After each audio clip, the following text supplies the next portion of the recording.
There's a certain quiet hum to sadness, a low frequency that vibrates just beneath the surface of things. You feel it on a Sunday evening when the light starts to fade and the thought of Monday looms like a shadow. You feel it in the middle of a crowded room, a sudden piercing sense of being utterly alone. It's not a dramatic, cinematic grief. It's a weight, a silent companion that has become so familiar, we've almost forgotten what it's like to not carry it. We call it anxiety. We call it stress. We call it burnout. We've given it 1,000 names, hoping that by naming it, we can somehow control it. But it remains a ghost in the machine of our daily lives. And in those quiet moments, when the weight feels heaviest, we reach for our phones. It has become a reflex, hasn't it? An instinct. We scroll, we tap, we search for a lifeline in the digital ether. And there they are, sleek, inviting icons, promising peace, promising a moment of calm, promising a way out of our own heads. An entire industry has risen from this silent collective ache. An industry that saw our sadness, our anxiety, and saw not a wound to be healed, but a market to be captured.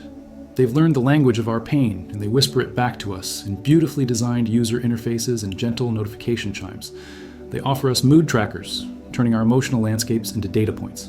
They give us guided meditations, short, digestible packets of tranquility that fit neatly into our lunch breaks. They even provide access to therapists, available 24/7, just a text message away. It feels like a revolution in self-care. It feels like empowerment.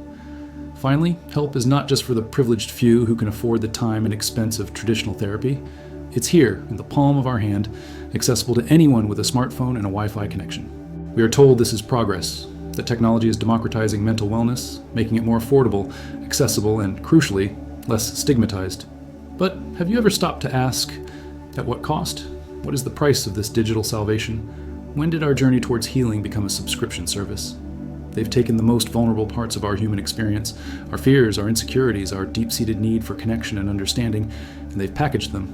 They've put a price tag on them, monthly, annually, with premium add-ons for enhanced features. Your anxiety is now a business model, your sadness a revenue stream. The very act of seeking help has been seamlessly integrated into the consumer ecosystem.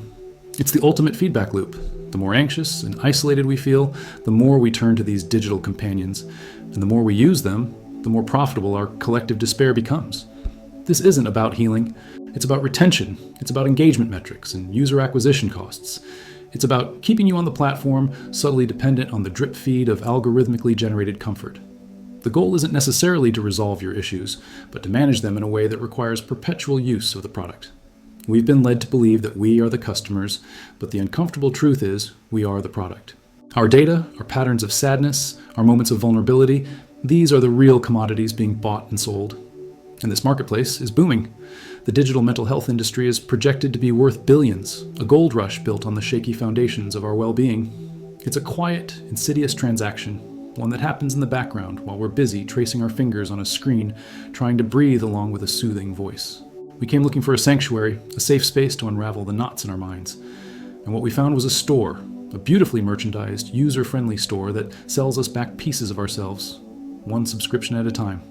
The monetization of sadness is complete. It's elegant, efficient, and deeply, deeply unsettling. And the most brilliant part of the whole machine is that it has convinced us that this is what help looks like. This is the truth I feel compelled to expose. But this path is a lonely one. Speaking these truths into the void, it requires a different kind of strength. Your support, your decision to subscribe, to like this video. It's more than just a number, it's a signal. It's the motivation to keep digging, to keep questioning the systems that profit from our pain. Help me continue this mission. There's a concept in sociology called commodification. It's the process of taking something that isn't traditionally thought of as a good to be bought and sold, like an idea, a relationship, or an emotion, and turning it into a marketable product. For decades, we've seen this happen with love, packaged and sold as Valentine's Day merchandise. We've seen it with rebellion, turned into a fashion statement on a t-shirt. But the commodification of mental health is a far more intimate and dangerous frontier. It's the final stage of a market that seeks to penetrate every aspect of our inner lives. And the smartphone, our constant companion, has become the perfect Trojan horse for this invasion. Let's be clear, the need these apps claim to address is very real. We live in an age of profound disconnection, where traditional community structures have eroded and loneliness has become a silent epidemic. The demand for mental health services has skyrocketed, far outpacing the availability of traditional in-person therapy. So, when a company like BetterHelp or Talkspace emerges, offering to connect users with licensed therapists on demand, it feels like a solution, a necessary innovation for a modern problem. They market convenience, affordability, and the removal of stigma, powerful lures for a generation raised on the promise of technological solutions for every human friction. But we must look closer at the architecture of this new system. Take the case of BetterHelp. In early 2023, the U.S. Federal Trade Commission fined the company $7.8 million. Why? For sharing sensitive user health data with third parties like Facebook and Snapchat for advertising purposes, despite explicitly promising users that their information would remain private. Think about that for a moment. The intimate details of your mental health struggles, the very information you confided in what you believed to be a safe therapeutic space, were being used to target you with ads. This isn't just a simple privacy breach, it's a fundamental violation of the trust that is supposed to be the bedrock of any therapeutic relationship. It reveals a chilling reality. In this business model, your vulnerability is a resource to be exploited for commercial gain. This isn't an isolated incident.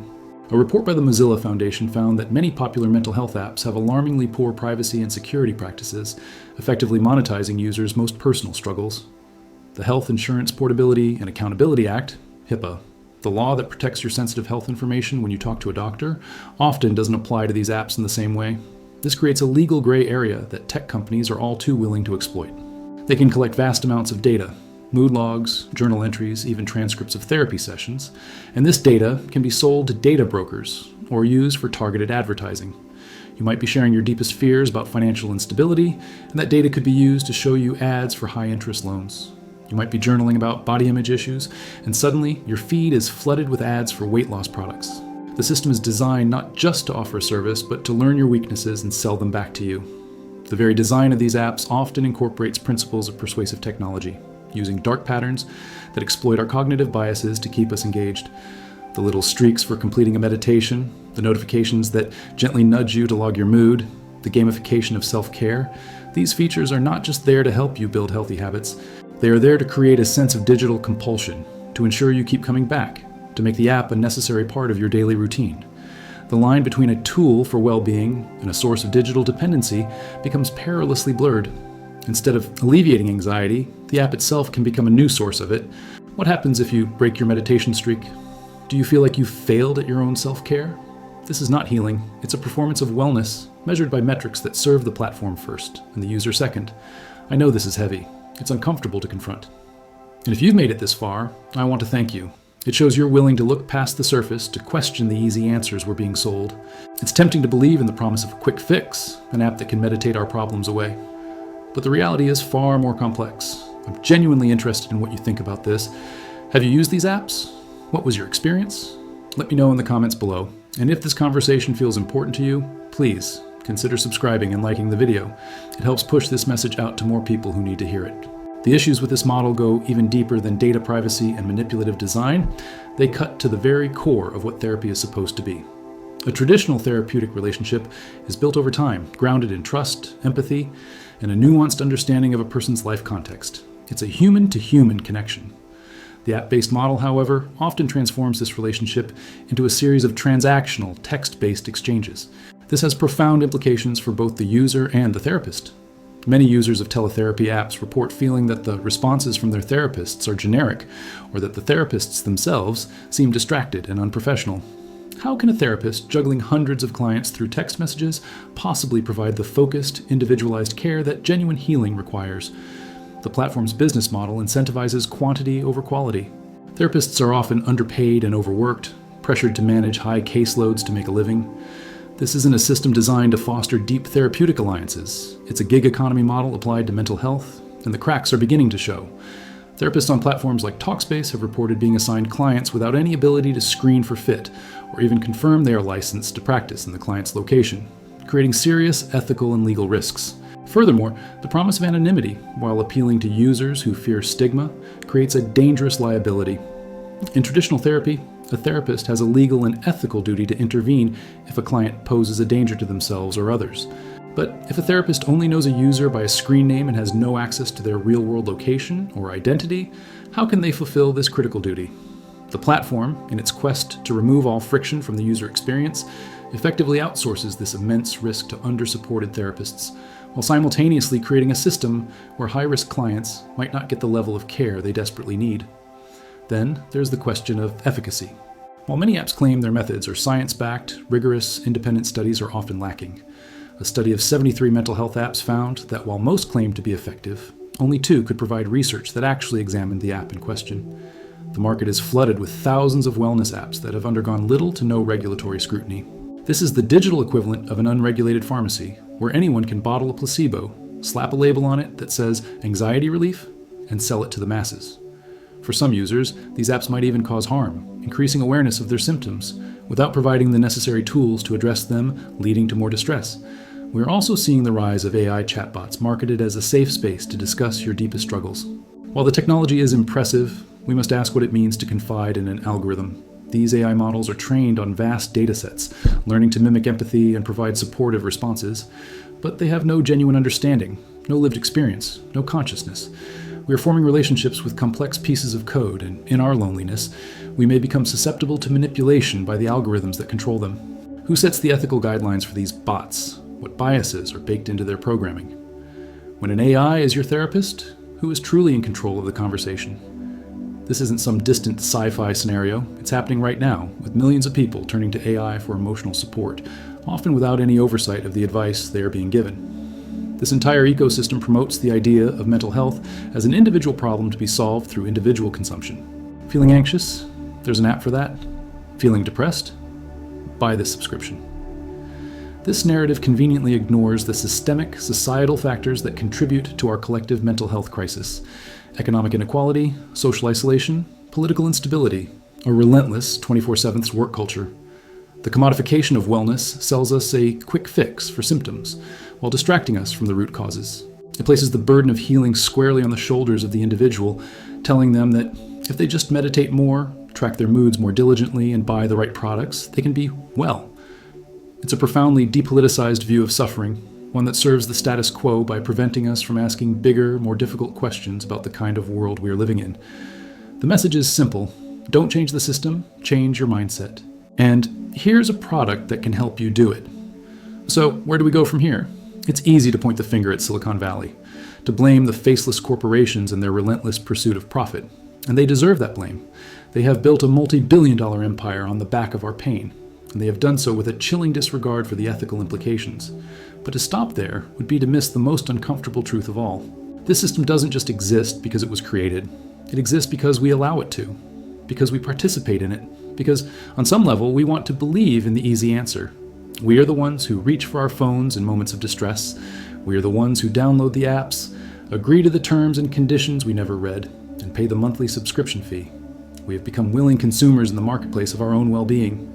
We have allowed the language of self-care to be co-opted by marketing departments, transforming it from a radical act of self-preservation into a lifestyle brand. We perform our wellness on social media, curating an image of healing that is as carefully constructed as any other part of our digital identity. We have traded the difficult, messy, and often painful work of genuine introspection for the clean, frictionless experience of a well-designed app. The commodification of sadness wasn't just something that was done to us. It's a transaction we have been complicit in. We bought into the promise that our healing could be as simple as an in-app purchase.